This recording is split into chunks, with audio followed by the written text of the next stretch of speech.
मैं हूँ Ayesha Deshmukh. I'm a tarot card reader, astronumerologist, Vastu consultant, face reader, and I also teach angel therapy, candle therapy, hypnotherapy, family constellation and access bar. आज हम बात करने वाले हैं गर्भ संस्कार की. गर्भ संस्कार, ये जब भी शब्द हम सुनते हैं तो हमारे दिमाग में आते हैं अभिमन्यु. अभिमन्यु जब अपनी माँ के गर्भ में थे तभी उन्होंने चक्रव्यूह में कैसे जाना है ये सुन लिया था. जब भी मैं ये कहानी पढ़ती थी अभिमन्यु की बचपन में, तब मैं सोचती थी ऐसे कैसे कोई बच्चा सुन सकता है. बट स्लोली जब मैंने इस फील्ड में एंटर किया और मैंने काफ़ी पढ़ाई की साइकोलॉजी की, तब मुझे पता चला कि यस इट इज़ पॉसिबल. गर्भ संस्कार तभी से ज़रूरी है from exact time when the mother conceives the baby. जैसे ही conception हो जाता है तभी से गर्भ संस्कार बहुत ज़रूरी होते हैं. बहुत लोग कहते हैं, स्पेशली बूढ़े लोग कहते हैं कि अगर कोई प्रेग्नेंट है तो उस औरत को हैप्पी रखो, उसने खुश रहना चाहिए, उसने अच्छा खाना खाना चाहिए. साइंटिफिकली तो अब सबको पता है कि अच्छा खाना बहुत ज़रूरी होता है. Nutritious food is very very important for the pregnant woman. लेकिन जो थॉट्स, इमोशंस और बिलीव्स, ये तीन चीजें बहुत इम्पोर्टेंट होती हैं. At that point when the woman is pregnant, what is she thinking? Her thoughts, her emotions.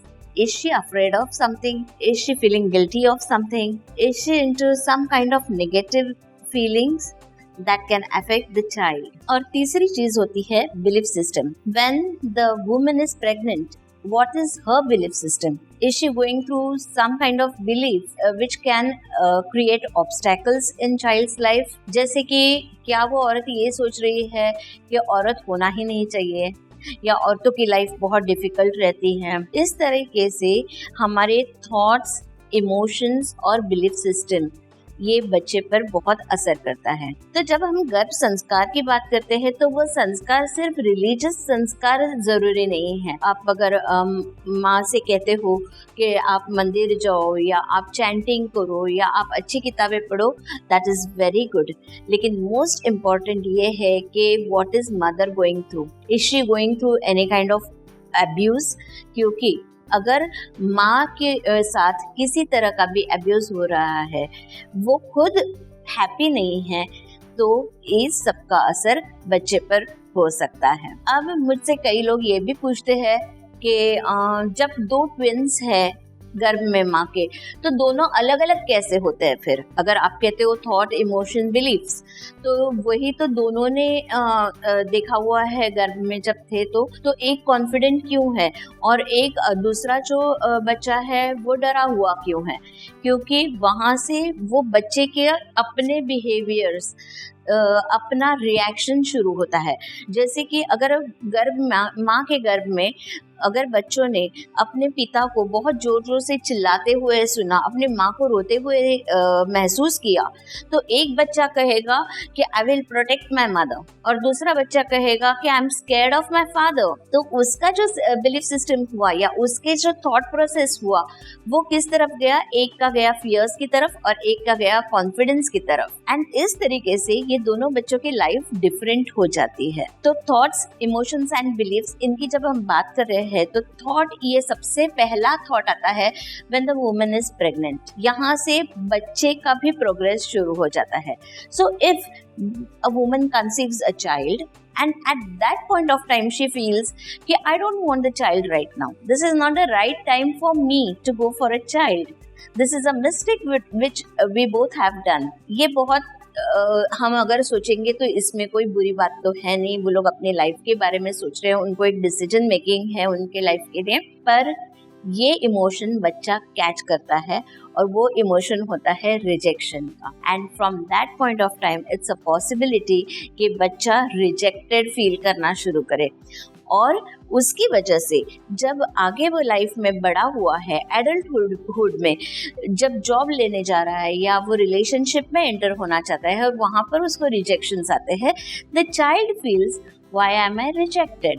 But the beginning was right there when he was in the womb of the mother. इसीलिए गर्भ संस्कार ये जब शब्द हम कहते हैं तो ये संस्कार सिर्फ रिलीजियस संस्कार नहीं है, बट ये संस्कार होने चाहिए अपने विचारों पर और अपने इमोशंस के संस्कार, हमारी भावनाओं के संस्कार। और इसके लिए पेरेंट्स को पहले से बहुत अच्छी तरह से तैयारी करनी चाहिए। जैसे कि अभी मैंने कही थॉट्स की बात, अब हम इमोशंस पर आए तो कभी कभी ऐसा होता है कि a woman is pregnant, she is in a joint family, तो वहाँ पर उसको बहुत स्ट्रेस है, बहुत काम है, वो सोच रही है 4 लोगों के बारे में, मेरी सास मेरे बारे में क्या सोच रही है, मेरी ननद मेरे बारे में क्या सोच रही है, there are many things going on in her mind. So at that time the emotion which is created can be taken by the child. अगर उस वक्त वो स्ट्रेस्ड है तो चाइल्ड वो स्ट्रेस का इमोशन ले लेगा, और जब भी कोई इम्पोर्टेंट चीज उसके लाइफ में आएगी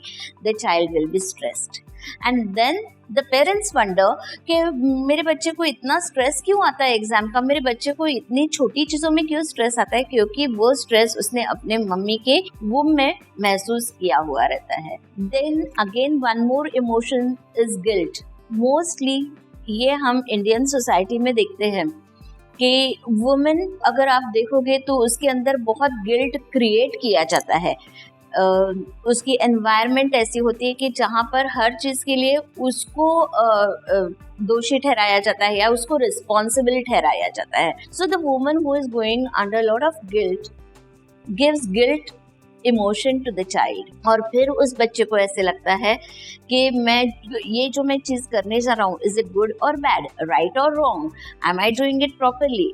ये जो क्वेश्चंस लाइफ में बार बार आते हैं वो इसलिए कि कहीं ना कहीं कुछ भी अगर गलत होगा तो वो बच्चा कहीं ना कहीं मन में गिल्ट लेके पैदा होता है। ये रहे नेगेटिव इमोशंस जिनके मैं बात कर रही हूँ। और एक इमोशन है negative emotion which is anger. ये एंगर मम्मी का या डैडी का जो बच्चा वो में महसूस करता है, और द एनवायरनमेंट सराउंडिंग्स, ये सारी चीज़ें काउंट होती है। If the mother is irritated, mother is angry, then child will take that negative emotion. The child will be angry for no reason. The child will be hyper. और फिर हम ये सोचते रह जाएंगे कि बच्चा हाइपर क्यों है, बच्चा एंग्री क्यों है, लेकिन उसकी रीज़न ये है कि जब वो अपने मम्मी के गर्भ में था तो माँ गुस्सा थी या पिताजी गुस्सा थे, और इसलिए वो बच्चा एंगर लेकर आया। Guilt, anger, sadness. Sadness is another emotion which can be taken by the child when the child is in the womb of the mother. तो mother अगर sad है तो ये इमोशन बच्चा लेकर पैदा हो सकता है, और छोटी छोटी चीज़ें उसे सैडनेस की तरफ लेकर जा सकती है। तो इस तरीके से जब हम गर्भ संस्कार की बात करते हैं तो ये इमोशंस इम्पॉर्टेंट माने जाने चाहिए, और इसीलिए माँ का खुश रहना, ये ऐसा नहीं है कि मदर सोच लेगी कि मुझे खुश रहना और वो खुश रहेगी, बट उसकी एनवायरनमेंट, उसके आसपास के लोग, इन सब की मदद उसको उस वक्त लगेगी, और वो एक्चुअली गर्भ संस्कार है कि माँ खुश रह रही है या नहीं, उसके अंदर किसी भी तरह का नेगेटिव इमोशन तो नहीं क्रिएट हो रहा है, उसको कोई अब्यूज तो नहीं कर रहा है, उसके हस्बैंड उसके साथ कैसे बिहेव कर रहे हैं। So when we are talking about the physical protection of the pregnant woman, at the same time you also have to think about the mental protection of the mother. Mentally उस mummy को happy रखना बहुत ज़रूरी है, उस mother ने खुद happy होना भी बहुत ज़रूरी है। गर्भ संस्कारों की जब भी बातें होती है तब ये बात मैं कहती हूँ कि thoughts, emotions and beliefs are very important. तो कुछ बिलीव्स ऐसे क्रिएट होते हैं कि ये फैमिली में नहीं आना चाहिए था, या आदमी इसी तरह से बिहेव करता है औरत के साथ, या औरतों की लाइफ में यही लिखा हुआ है। If the mother is consistently thinking such about such things, she is continuously being negative in her thoughts and creating the wrong beliefs, the beliefs will naturally reach the child. वो बच्चा वो beliefs ले लेगा, वो belief system catch करेगा और वही सोचेगा जब वो बड़ा होगा that men are not good enough और women are like this। ये जो सेक्सुअलिटी का डिफरेंस आ जाता है वो वहीं से शुरू होता है जब बच्चा माँ की वोम में है। एक एग्जाम्पल मैं आपको देती हूँ कि जिस लेडी को काम करना पड़ रहा था, उसके हस्बैंड अर्न नहीं कर रहे थे और वो ही घर चला रही थी। उसका जब एज रिग्रेशन किया गया तब पता चला कि when she was in the womb of the mother, the father said, I want a boy this time. The moment father said that, the child heard it and the girl child decided कि I will be the boy of the house. Naturally क्या हुआ? She became a boy of the house, means कि वो career oriented हुई और वो घर संभालने लगी। उसने ये सोचा कि मेरे डैडी को मेरी ज़रूरत है, मुझे इस घर का लड़का बनना है और घर को संभालना है। Naturally life time she kept doing that.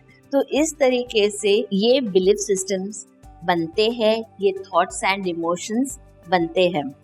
एक एग्जाम्पल हुआ था कि एक लड़की जो बात नहीं कर रही थी, she was 7 years old and 7 साल की होने के बावजूद वो जब बात नहीं कर रही थी, उसकी थेरेपी जब हुई तो पता चला कि जब वो अपने माँ के गर्भ में थी तब पिताजी जोर जोर से चिल्लाते थे और वो उस आवाज़ से, वो चिल्लाने से, उस शोर से डर गई थी और उसकी वजह से उसने डिसाइड किया कि मैं बात नहीं करूंगी, मैं चुप रहूंगी। And when the therapies were done, the girl slowly started talking. इस तरीके से बच्चे की लाइफ आप बना सकते हो या बिगाड़ सकते हो और ये जिंदगी की शुरुआत होती है तब से जब बच्चा माँ के गर्भ में आ जाता है। तो गर्भ संस्कार, मैं ये कहूँगी कि आप बच्चे के लिए कॉन्फिडेंस क्रिएट करो, हैप्पीनेस क्रिएट करो, बच्चे के साथ इस तरीके से बातें करो कि ये वर्ल्ड बहुत ब्यूटीफुल है, तुम जहाँ आने वाले हो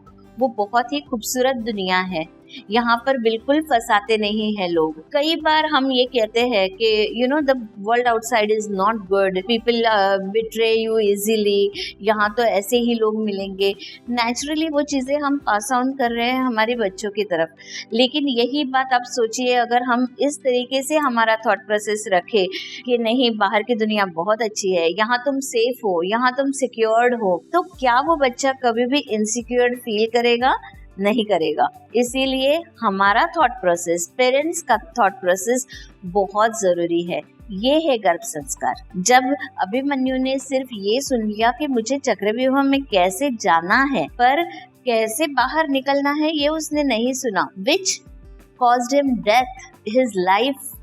So आप ये सोचिए कि अगर आप कंटिन्यूअस अच्छी बातें करते रहे, अच्छा सोचे, अच्छा बोले, तो क्या कोई भी अभिमन्यु चक्रव्यूह में फंस सकता है? नहीं। Every child will be a happy child, a sorted child with good emotions, thoughts and beliefs. जब बच्चा अपने माँ के गर्भ में होता है तो हमने बात की कि माँ के थॉट्स, इमोशंस और बिलीफ सिस्टम क्या होते हैं या उसके जो सराउंडिंग्स है वो कैसे होते हैं। वैसे ही बच्चे का behaviour, what he becomes, starts from that very moment. उस वक्त वो जो महसूस करता है, उस वक्त वो जो बनना चाहता है, ये सारी चीज़ें वहाँ से आती है। पहले दादी या नानी आपको कहानियाँ सुनाकर सुलाती थी, रात में सोते वक्त प्यारी प्यारी कहानियाँ सुनाकर, पॉजिटिव कहानियाँ सुनाकर सुलाती थी, क्योंकि sleeping is a subconscious activity और जब आपका सबकॉन्शियस जागता है तो आप वो चीज़ें ज़्यादा अच्छी तरह से ग्रास्प करते हो।